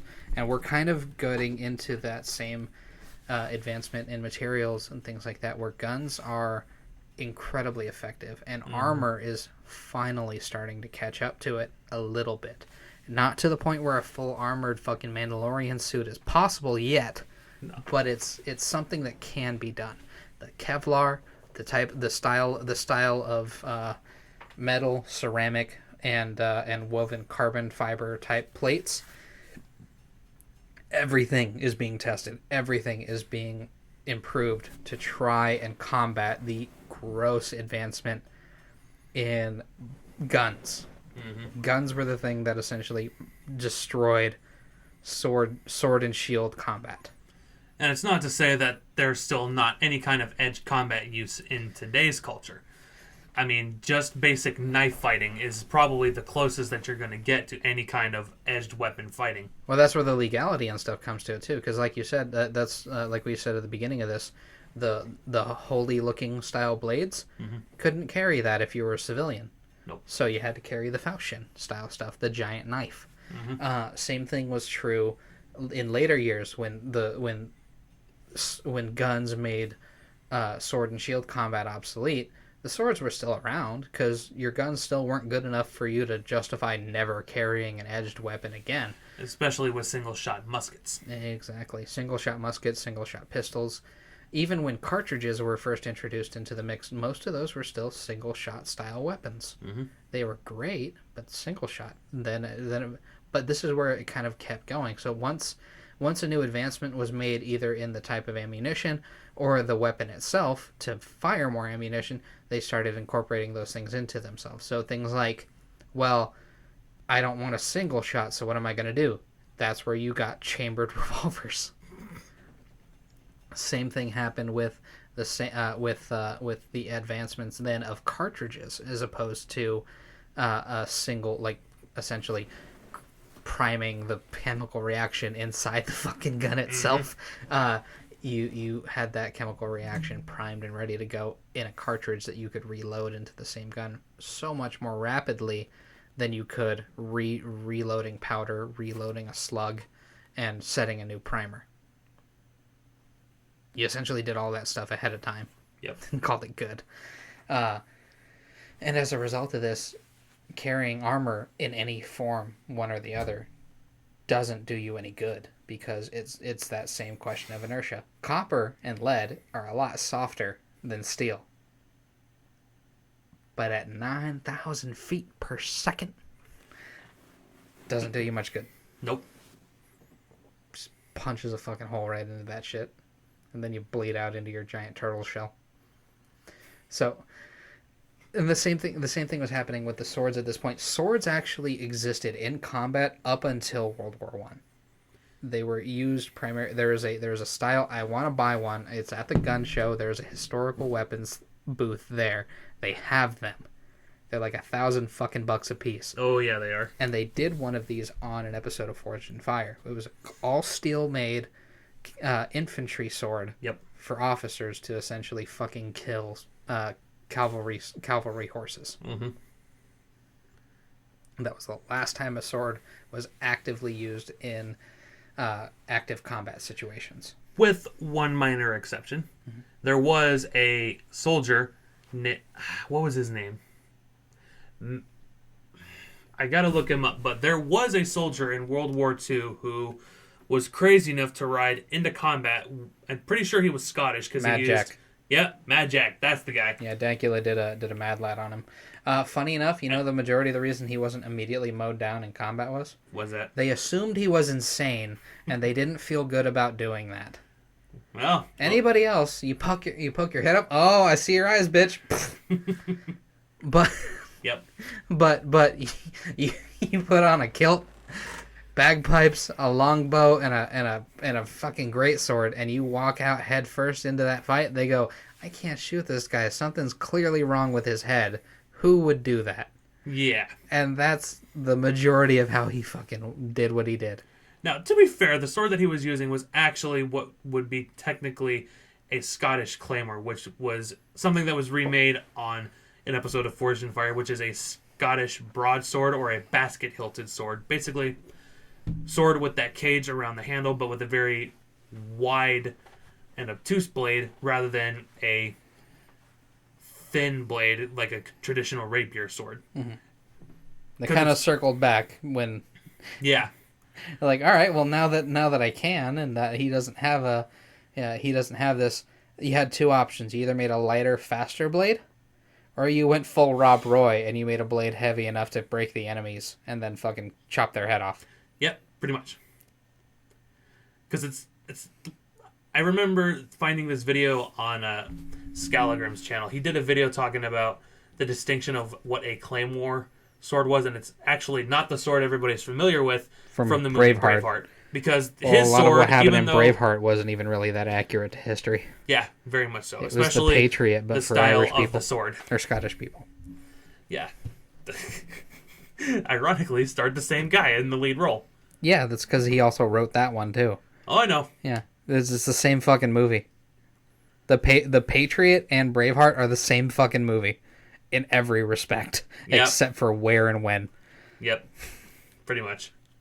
I mean, even the style of the blade, you can actually look up William Wallace's sword that's still on display in a museum in Scotland, and it looks nothing like the claymore. Mm-hmm. I'll still call it that because that's what it's commonly referred to, but it looks nothing like the claymore that was used in the movie Braveheart. It didn't have the leather-wrapped ricasso. It didn't have the intricate carved pommel or the rounded and intricately carved guard. It did not look like that in the slightest.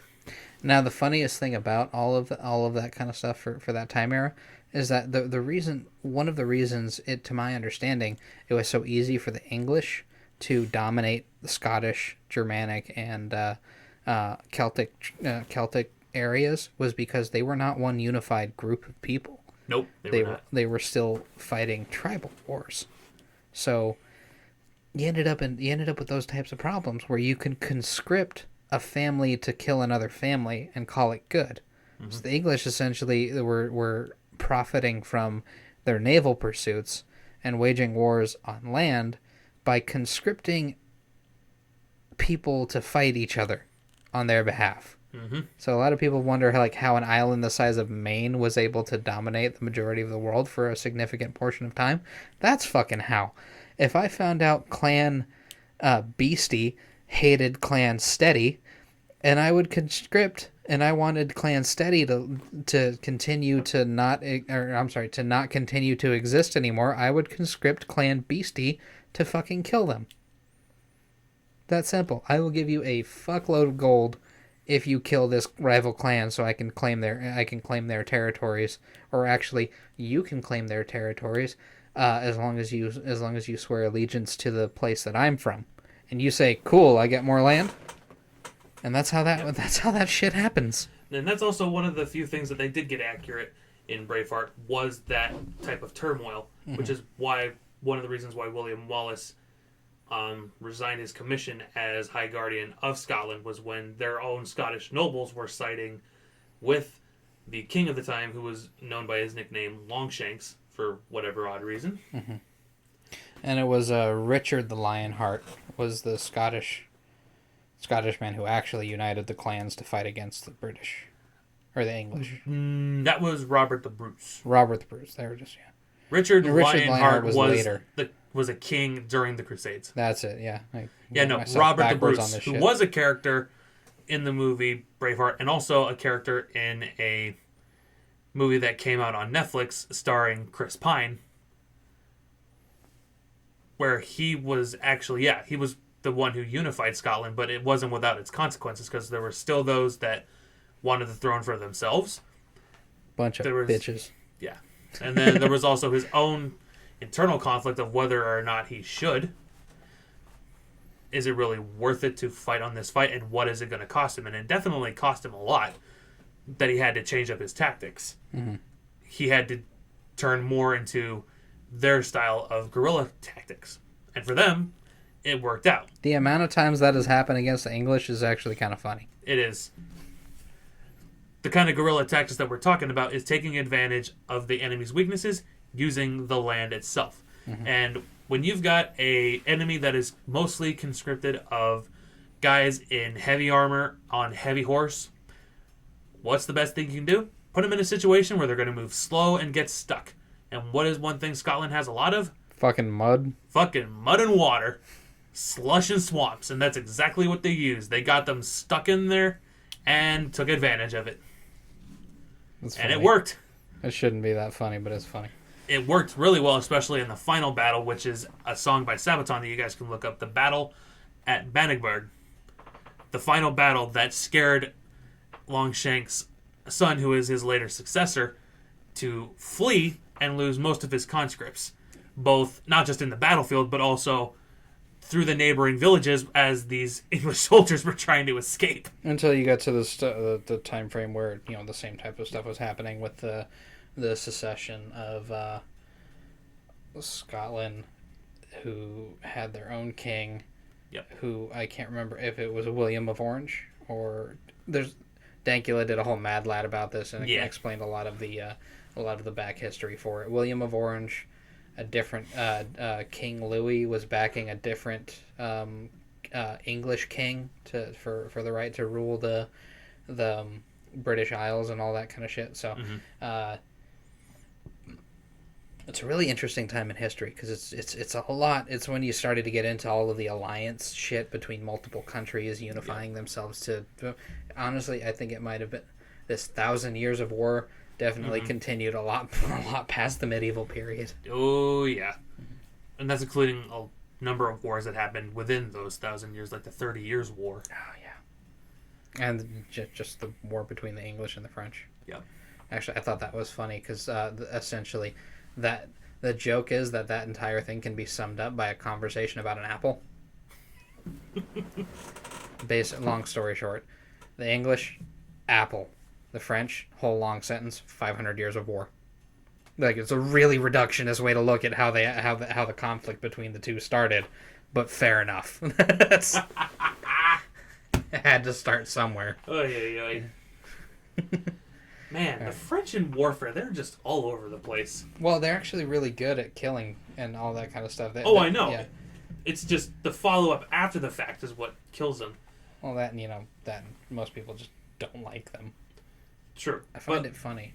Like, the Battle of Verdun, the longest battle that took place in World War I, 303 days, mostly fought by French and Germans to the point where they literally had to cycle through soldiers so that no one stayed in the fight too long. Well, that was a good move. Yeah, it's fantastic that they did that. Because alternatively, everywhere else in the world, you saw a lot of people pulling off some fucking haymaker style fighting everything like Battle of Heartbreak Ridge. Yep. There's a bunch of different individual soldiers who were able to pull Mad Jack for example. There's Alvin York. A fucking I can't remember his name, but there's a sniper. Francis Pegamagaba. Is that wait? Which that name sounds familiar. Francis Pegamagaba. He was a Canadian Aboriginal who was nicknamed the Ghost of the Trenches in World War I. Is that the guy? Him and his battalion were the ones that were like absolutely fucking obliterating Russian soldiers. No, that was a different war. That was World War II. I Gotcha. think we were still on World War One. Gotcha. But no, he wasn't as deadly as that guy because I know who you're talking about. But no, Pekamagawa was notorious for. It's hilarious. Oh yeah, it's like the Canadians all the rest of the time. Oh hey, how's it going, eh? The Canadians during that one war against the Russians, and it's just red eyes in a trench with a bayonet. Yep. But yeah, no, that guy, I can't remember what his name was, but his nickname was White Death. Yeah, because he would literally bury himself in snow, wear nothing but white clothing, and even fill his mouth with snow so that you couldn't see his breath. And he very rarely, if never, relied on anything but the iron sights of his rifle. Well, once they brought in the other guys with the scopes, he's like, I don't want them to see the gleam. Exactly. So. And sorry, but this guy's sniper skills make Kyle pale in comparison. Well, he killed like 40 fucking people a day. Yeah. Minimum. So and sure, the battle tactics were definitely different, but well, it didn't help the that resolve all these guys was a lot stronger. And it also didn't help that the enemy in this scenario was functionally retarded. Yeah, they just kept sending guys into the same place. Yeah. Find him and kill him. Okay. And that's another thing. They would bomb just about everywhere they could once they had an idea that he was among them in any way, shape, or form, and they would always miss. And he wouldn't flinch. He would stay in his spot. He would keep shooting and would not give up until he either died or they found him. And that never happened. He was one of the few that actually went home and lived a long life. Well, they sent the whole fucking... Even after getting shot in the face! Yeah, I was going to say, one guy finally got him, but they sent a squad of snipers specifically to kill him. He killed all them instead. It's hilarious to think about, the fact that, like, okay, it's like, it reminds me of that scene in Judge Dredd where they bring in all the dirty judges to kill Dredd, and he fucking kills all them instead. Yep. Actually, I think that was just Dredd. Well, the Carl Urban version. Yeah. But still. That's the name of the comics. It's not Judge Dredd, but it's Dredd. No, I know, but we're referring to the movie. He is Judge Dredd. He is Judge Dredd. Yeah. Sorry, Stallone, but Carl Urban did a better job. He did, but... Your movie is still fun, don't get me wrong. I don't understand the hate for that movie. I enjoy it very much. Yeah, some of the dialogue's really cheesy. It's the 80s in it that... Maybe that's it. It's the spandex, it's the type of clothing that they wore, and Stallone's quote-unquote cheesy acting. I don't think it's bad. I think it's hilarious. It's one of the reasons why I enjoy it, because only somebody like Sylvester Stallone wearing what he's wearing in that movie can feel intimidating when he walks up to you and goes, I am the law! Yeah. Fucking good. Exactly. Even when he tells you, guess what? All these crimes you committed, you even killed the judge. And you know what your punishment is? Death. It's still intimidating. Despite how ridiculous those freaking gold football shoulder pads he's wearing look. Because it's not armor. No, it's not armor. It's solely an intimidation thing. When you see the guy showing up with the gold you see the guy showing up in the lobby with the gold skin, he's probably gonna kill you. Yeah, sounds about right. Oh shit. I love it. I love that kind of stuff. But that's the whole. It's a topic for another day, to say the least. But I love that movie. Especially the conversation that they have about what the law is. Yep. And the whole thing like that. That's usually cited as one of the most ridiculous pieces of dialogue in the movie. Every time I see it, I am fucking enthralled by the conversation. It is ridiculous, but if you put yourself in the headspace of that world with how important the rule of law is to these people. Yeah. Yeah, that's what that's going to look like. They're essentially having a conversation about their religion. Except they don't have a deity. They have a book of rules, and they fucking snort it like it's Coke. Yep, to put it mildly, but yeah. It's the same conversation that a heretic would have with a priest. But like a warrior priest or some shit like that. Yeah. Yeah. That's essentially what's happening here. There's a cleric and there is a warlock, and they both fucking hate what the other one stands for, but have love for each other. That's kind of the whole point. That's why it's enthralling to me. It's funny that Stallone has a habit of being in these kinds of movies, because there was another one that he did. Demolition Man? Exactly. The funny thing is, as hilarious as that movie is, it is such a strong reflection of where we're at now in our current day and where age, it's going anyway, or at least where it's going, that it's almost scary. Mm-hmm. That's what well, and that's the sad part about that is that there's only two ways to achieve utopia. Yep. Either everybody there is essentially homogenous and they have the exact same values, or everybody there is being oppressed by the values that they have. So for anybody who has never seen or heard of the movie Demolition Man, it stars Sylvester Stallone alongside Wesley Snipes, who is the antagonist in this movie. But they are from the late 90s in their time period, but are sentenced to years of being cryogenically frozen. Yeah, we didn't have that technology in the 90s unless somebody isn't telling us something. But they wake up in a time period almost around the same time that we're in right now, where even though, plus side, they've managed to abolish crime, negative side, anything that is quote-unquote bad for you is illegal. Not just ill-advised. Yeah. You can't drink, you can't smoke, you can't have sex. You can't curse. You can't play with uneducational toys. Which is funny. You can't eat anything spicy. Super funny to me, because cursing is literally a positive experience for your brain. Which is ironic. Yeah. Sorry, Christians. Well, other Christians, anyway. I know you don't curse all that much, but I tried not to, and I've got a feeling that somebody might say something because of the one F-bomb that I slipped, because I tried so hard not to. See, but I find it's different because you don't feel the need to do it. In my personality, that's just how I talk. Yeah. Like if you were to talk to me at work, you'd see me trying to like be like, don't say it. Yeah. And then outside of that, it's like, fuck shitballs. You'd be like Eric Cartman with that taser implanted in. You're trying to hold it in for so long. But son of a bitch! Ah, fuck, damn it! Fuck, stop. When I was doing game streams, that was one of the only reasons that like people that did watch was because of the creative insults. It's one of the reasons why Hell's Kitchen was such a fun show, is because the creative insults that Gordon Ramsay would come up with.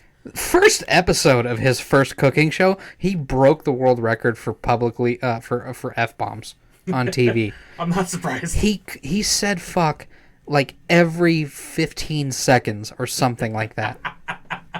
Sounds about right. Yeah. The only person who was ever able to get him not to do that is his mother.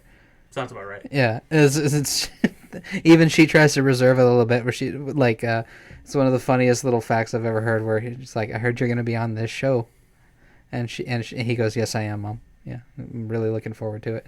And she goes, are you going to behave yourself? And he goes, I'm going to try to. And then she says, you wouldn't want to disappoint Mom, would you, Gordon? Oh, that's always the thing that gets it. You don't want to disappoint your mom. Unless it's me.